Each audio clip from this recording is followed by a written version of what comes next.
ராதே கிருஷ்ணா. ஸ்ரீமதே ராமானுஜாய நமः.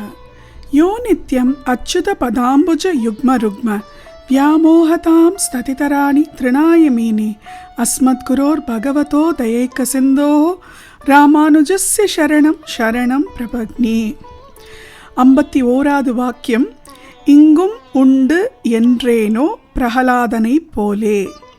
பிரகலாதனை பற்றி அழகான ஒரு வாக்கியம் சொன்னால், எப்படி பிரகலாதன் 5 வயசில் பக்தி பண்ணி பகவான் அடைஞ்சான் அப்படின்னு. இப்போது இங்கு உண்டுன்னு சொன்னா இல்லையா, இப்போ இங்கில்லை அப்படின்னு ஒரு வார்த்தை சொல்கிறா. 52வது வாக்கியம். இங்கில்லை என்றேனோ ததிபாண்டனை போலே.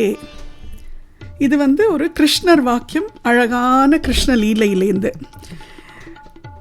கிருஷ்ணர் பயங்கரமாக சேஷ்டை பண்ணிகிட்டே இருப்பாராம். எல்லா வித சேஷ்டையும் பண்ணி எல்லாரும் யசோதா மாதா கிட்ட கம்ப்ளைண்ட் பண்ணுவாளாம் கிருஷ்ணரை பற்றி. என் பொண்ணோட வளையலை இழுத்துட்டான், என் பொண்ணோட ஜடையை இழுத்துட்டான், எங்காத்தில் பானையை உடச்சுட்டான், எங்காத்தில் வெண்ணெயை திருடி தின்னுட்டான் அப்படின்னு எல்லாரும் ஒத்தொத்தரா பெரிய பட்டியலே போடுவாளாம் கிருஷ்ணர் மேலே, கிருஷ்ணருக்கு எதிராக. ஏன்னா கிருஷ்ணர் எல்லா விஷமமும் பண்ணி எல்லார்கிட்டையும் திட்டு வாங்கிறதே வேலையாம். யசோதா மாதா கிட்ட கம்ப்ளைண்ட் பண்ணுவாளாம். இதுக்கு யார், பலராமன் தான் லிஸ்ட்டு அக்கௌண்ட் வச்சுக்கிறது, யார் யார் என்னென்ன கம்ப்ளைண்ட் கொடுக்குறா அப்படின்னு. அந்த மாதிரி ஒரு விஷமக்கார பையனாம் கிருஷ்ணர்.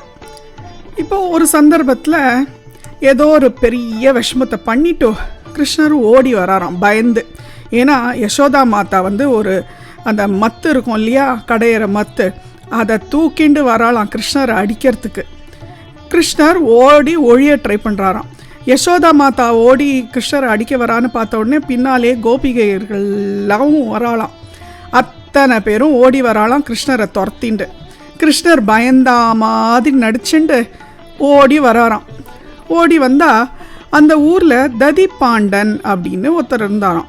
அவர் தினமும் பால் தயிர் அதெல்லாம் விற்று வியாபாரம் பண்ணி அவரோட குடும்பத்தை நடத்திட்டு இருந்தாராம். ஸோ அவர் வீட்டு வாசலில் நிறைய பானைகளில் தயிர் பால் எல்லாம் வச்சுருப்பாராம்.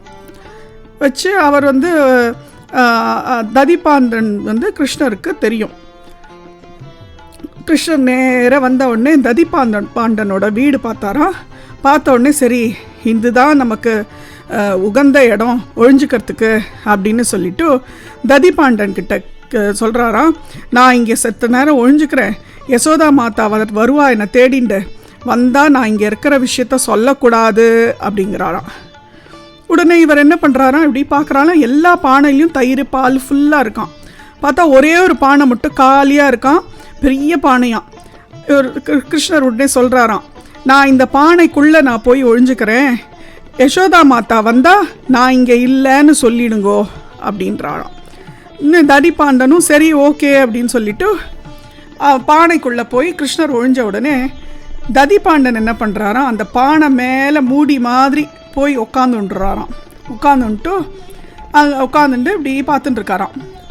கரெக்டாக யசோதா மாதா அங்கே வராளாம். வந்த உடனே கேட்குறாளாம், இங்கே கிருஷ்ணன் இந்த வாலு கிருஷ்ணர் பையனை இங்கே பார்த்தேளா அப்படின்னு. அப்போ உடனே ததிபாண்டன், கிருஷ்ணரா, நானே 1 மாதம் ஆறுது பார்த்து, நானே கிருஷ்ணரை பார்க்கணும்னு பார்க்குறேன், 1 மாதமாக இன்னும் பார்க்கவே இல்லை, இந்த பக்கம் இங்கே வரவே இல்லையே கிருஷ்ணர் அப்படின்னு சொல்கிறாராம். உடனே கிருஷ்ணர் நினைக்கிறாளாம், உள்ள நானே பயங்கர பொய் நம்பி எனக்கு மேலே பொய் சொல்கிறாரே இவன் அப்படின்னு பார்க்குறாராம் சிரிச்சுண்டே. இப்படி உள்ளேருந்து குத்துறாராம். குத்திட்டு பொய் சொல்லாது, நீ அப்படியே கண்டினியூ பண்ணுன்னு சொல்கிறாராம், எங்கள் அம்மா நம்பணும் அப்படின்னு உள்ளேருந்து. உடனே யசோதா மாதா, இல்லையே அவன் இந்த பக்கம் தானே வந்தான், நாங்கள்லாம் பார்த்தோமே அப்படின்னு பின்னால் கோபியர்கள்லாம் சொல்கிறாங்க. ஆமாம் நாங்கள்லாம் பார்த்தோம், இந்த பக்கம்தான் ஓடி வந்தான் கிருஷ்ணன், இங்கே தான் இருக்கணும்னா நீங்கள் தேடிக்கோங்கன்றாளாம். அவள் இப்படி பார்க்குறா, எல்லா பானையும் ஃபுல்லாக இருக்குது, கிருஷ்ணர் அங்கே இருக்க கண்ணுக்கே தெம்படல. உடனே என்னது இந்த பக்கம் தானே வந்தான், அவன் எங்கே மாயமாக மறைஞ்சு போயிட்டான் அப்படின்னு சொல்லிட்டு யசோதா மாதா யோசிக்கிறாளாம். ததிபாண்டன் கண்டினியூ பண்ணுறானா, இங்கேருந்து உள்ளேருந்து குத்துறாராம் கிருஷ்ணர் பானைக்குள்ளேருந்து உட்காந்துட்டு. குத்துன்னு குத்துறாராம். குத்தோடனே இல்லை மாத்தா, அவன் இந்த பக்கம் வந்தால் நானே பார்த்து பேசியிருப்பேனே, எனக்கே ரொம்ப நாளாக ஆச்சு பார்த்து, 1 மாதம் ஆறுதுன்னு சொல்கிறேன்ல, கிருஷ்ணரை நான் பார்த்தே 1 மாதம் ஆறுது அப்படிங்கிறாராம்.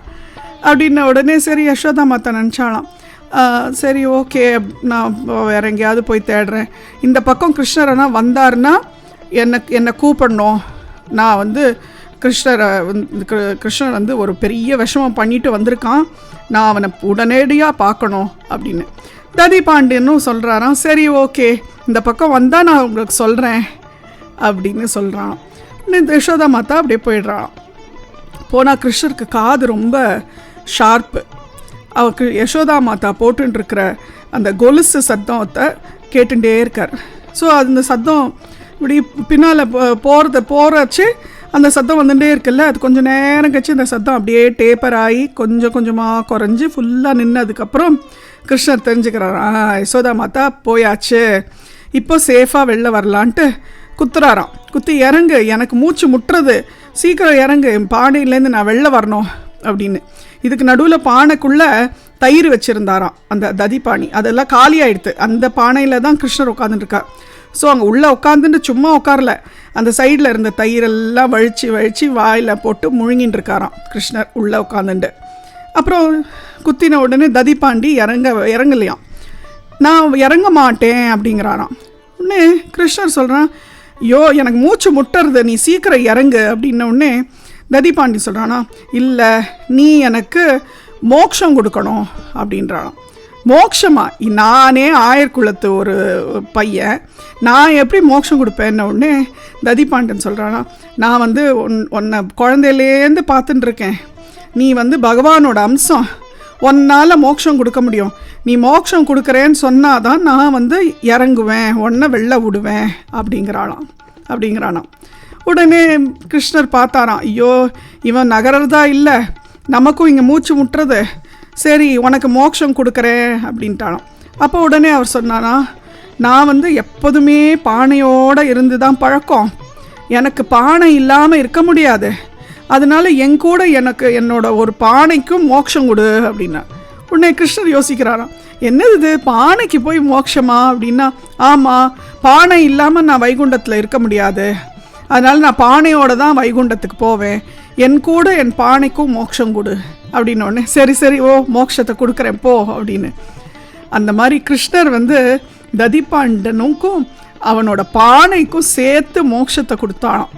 கொடுத்த உடனே நான் சரி கொடுத்தேன்னு சொன்ன உடனே அப்புறம் இறங்கினானா ததிபாண்டன். இறங்கின உடனே கிருஷ்ணர் வெளில வந்து ததிபாண்டனுக்கு ஆசீர்வாதம் பண்ணி அழகாக புஷ்பக விமானம் வந்து ததிபாண்டனும் அந்த பானையும் அழிச்சுண்டு போச்சான் வைகுண்டத்துக்கு.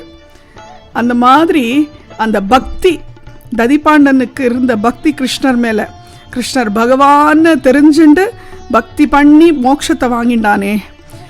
பெண் பிள்ளை சொல்கிறா, அடியாள் வந்து அப்படிலாம் இல்லை, வைத்தமாநிதி பெருமாள் கோவிலில் இருக்கேன், வைத்தமாநிதி பெருமாள் எப்பேற்பட்ட ஒரு பெருமாள், மோட்சத்தை கேட்டால் கொடுப்பார், ஆனால் அடியாளுக்கு அப்படி கேட்கணும், அந்த மாதிரி பக்தி பண்ணி மோட்சத்தை கேட்கணும்னு தோணலை, ஊரை விட்டு போகணுன்னு தான் தோணித்தே தவிர மோட்சத்தை கேட்கணும்னு தோணலையே அடியாளுக்கு. அடியாள் ஒரு மொசல் புழுக்க சுவாமி, வரப்பில் கிடந்தா என்ன வயலில் கிடந்தா என்ன, என்னால் எந்த பிரயோஜனமும் இல்லை சுவாமி, அதனால நான் ஊரை விட்டே போகிறேன் அப்படிங்கிறானாம்.